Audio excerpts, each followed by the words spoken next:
Welcome back, Design and Draw. I hope you had a great break. I hope you got some rest. And we are jumping right back in with your watercolor landscapes this week. So here is our schedule. It looks a little different. In fact, as I'm looking at it, I need to make these a little bit smaller. That's because we are trying to fit in an extra Monday and Tuesday along with our normal Wednesday through Tuesday. So because last week ended early, I wasn't going to tag on this random Monday and Tuesday, and so I thought it'd make sense to start this week. This will be a long week as far as our schedule goes on Monday. So that's why it looks a little funny. But that just gives you a little bit more time to work on your watercolor landscape paintings. So let's look at that schedule. Today, which is Monday, good job watching your weekly update. We have our weekly discussion number 12. For that, I actually want to take kind of a break. And as we're easing back into our projects, I also just wanted to hear how your break went. So I'm asking, how was your break this year? Did you get to see family? Did you anything creative to be able to see each other?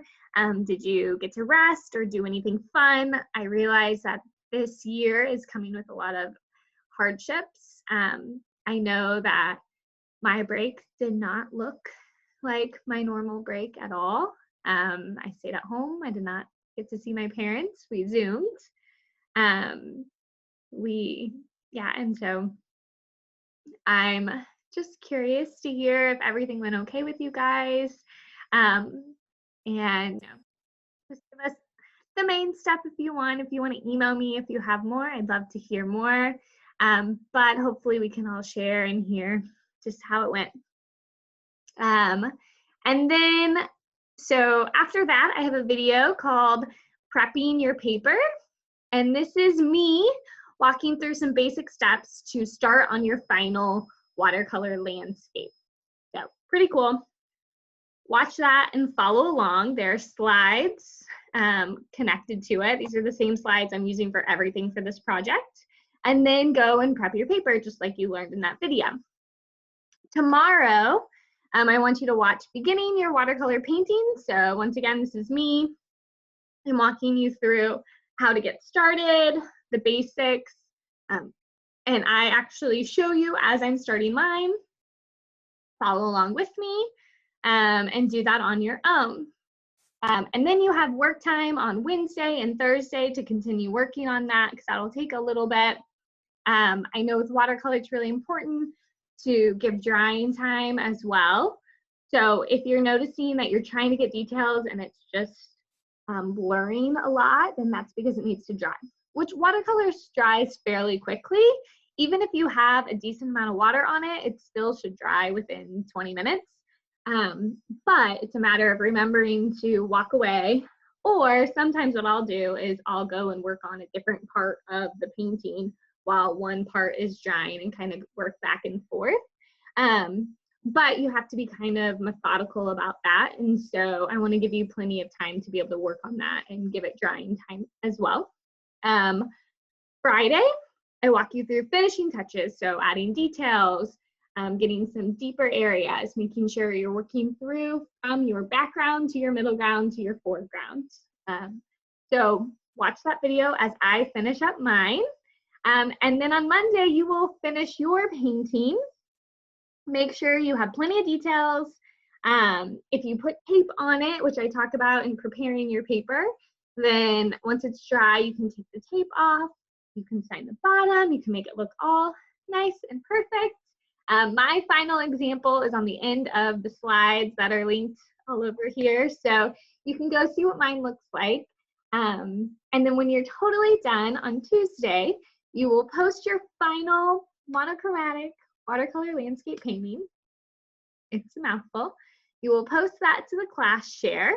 You will also submit your self-reflection. Make sure you're being thorough on your self-reflection. I think most of you guys have learned that. And submit your image to your self-reflection as well. So that gives you a little over what our normal week would be to work on this. I hope you have fun with it.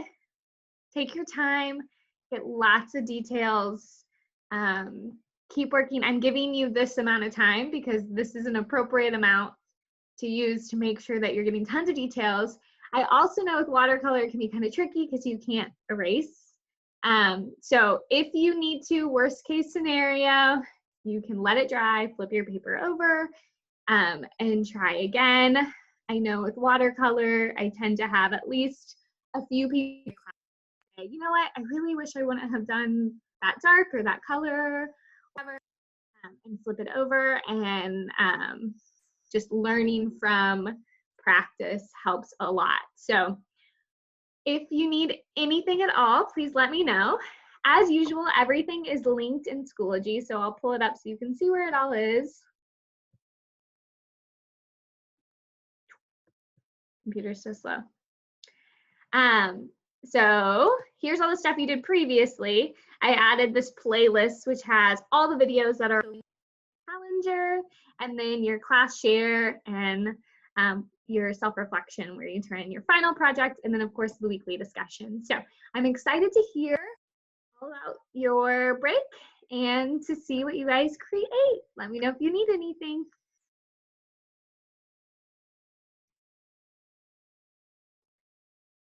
This computer is so